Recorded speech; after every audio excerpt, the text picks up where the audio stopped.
nyo nga palangga, andito kami sa may sa may mga coffee shop dito. Overview siya ng seaside. Tapos tingnan niyo, kayo tingnan niyo. Kasi ang plan namin pagkatapos ng Ramadan, itong Eid, magsasakay kami ng mga boat papunta ng Filac Island. Ewan ko, ang sabi nila 1 hour yata or 2 hours yung biyahe. So, trinay namin anong tawag dito, yung tiningnan yung mga bangka. Tingnan nyo yung mga boat. Ganito po yung sasakyan na mga bangka kapag pupunta ka sa Filac Island. Maganda. Ang nagiging lang dito, ang sabi nila, bring your own life best. Ewan ko lang kung totoo. So, ang ganda. Ang ganda talaga.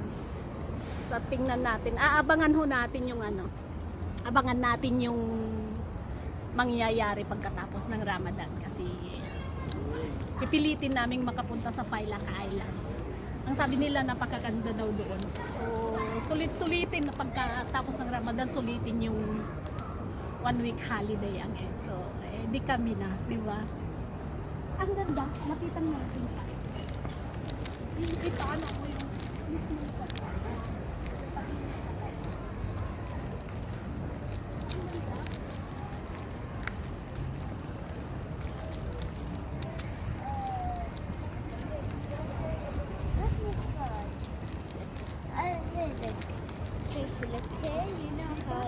Ganito siya. Dati kung maliit yung sinakyan ko yung bangka-bangkahan, siguro ito masasakyan na namin. Malapit na siya sa barko. Yung mga talagang mga tugboat na siya. Diba? Ang ganda.